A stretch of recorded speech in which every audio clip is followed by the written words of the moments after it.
The Valdris Empire's command station hung in the void like a sleeping predator, its metallic hull reflecting the distant stars. Inside, Eva Rodriguez studied the holographic display with mounting frustration.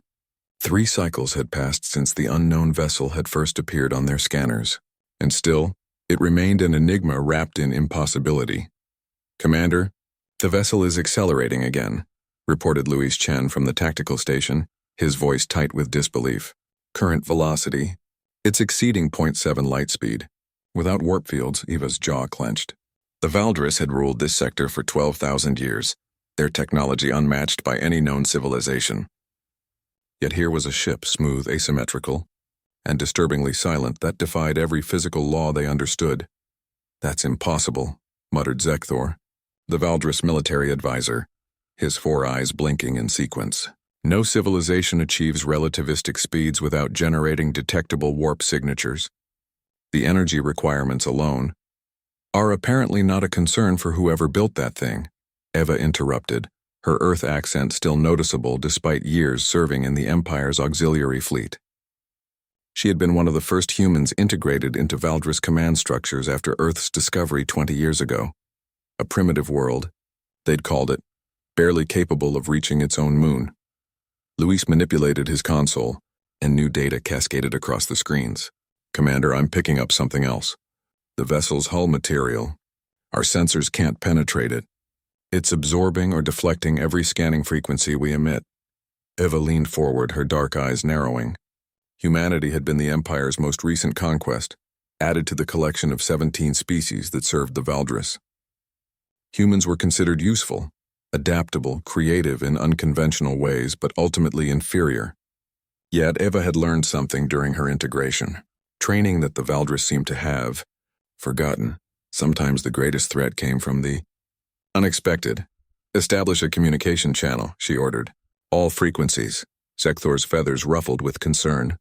"Commander Rodriguez, protocol dictates we deploy the battle fleet before." "Protocol assumed we'd be dealing with something we understand," Eva shot back. "This ship has been shadowing us for 3 cycles. If it wanted to attack, we'd already be debris." Luis worked quickly, his fingers dancing over the haptic interface. Within moments, a signal burst outward across every known communication band. The command center fell silent, waiting. Then the response came. It wasn't audio. It wasn't visual. It was a data packet, elegant, compressed, and accompanied by a mathematical proof of peaceful intent so sophisticated that the Valdris computers took nearly 30 seconds to parse it. When the translation finally appeared, Eva felt her blood run cold. "Greetings to the Valdris Empire. We are the Terran Expeditionary Fleet, ship designation TES Horizon. We've been looking for our people." The command center erupted. Valdris officers chittered and hissed in their native tongue. Zekthor's skin flushed deep purple, a sign of extreme agitation. Luis turned to Eva, his face pale. "Commander, that ship is from Earth?" Eva's mind raced. 20 years. Earth had barely achieved fusion drives when the Valdris arrived. They'd been peaceful in their conquest. No genocide, just firm integration. Humans were granted autonomy in exchange for technological access and resource sharing. It had seemed reasonable, even beneficial.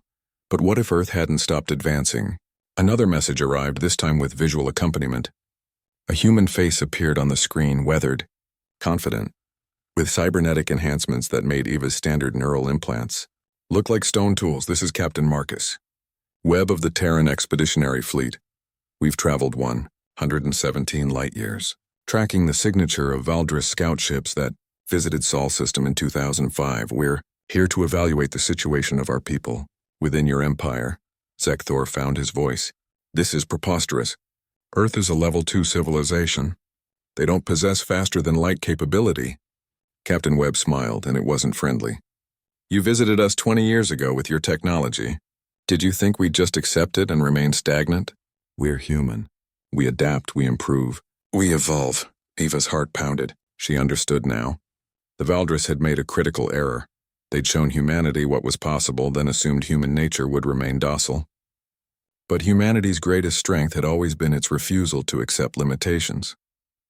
Luis pulled up technical data, his voice shaking. "Commander, I'm analyzing the energy signatures now. That ship, it's not using warp drive. It's somehow manipulating space-time directly. The technology is at least 2 centuries beyond anything in our databases. 20 years, Eva whispered, more to herself than anyone. They did in 20 years what took the Valdris 10,000. Captain Webb continued, his image dominating the screen. We're not here for conflict. We're here for assessment. The humans in your service, are they there by choice or by conquest? Eva stood slowly, aware that every eye in the command center was on her.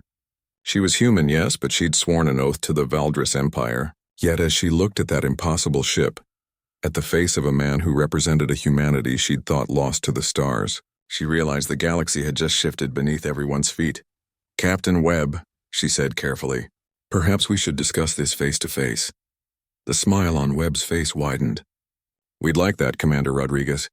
We'd like that very much. As the communication ended, Eva caught Luis's eye.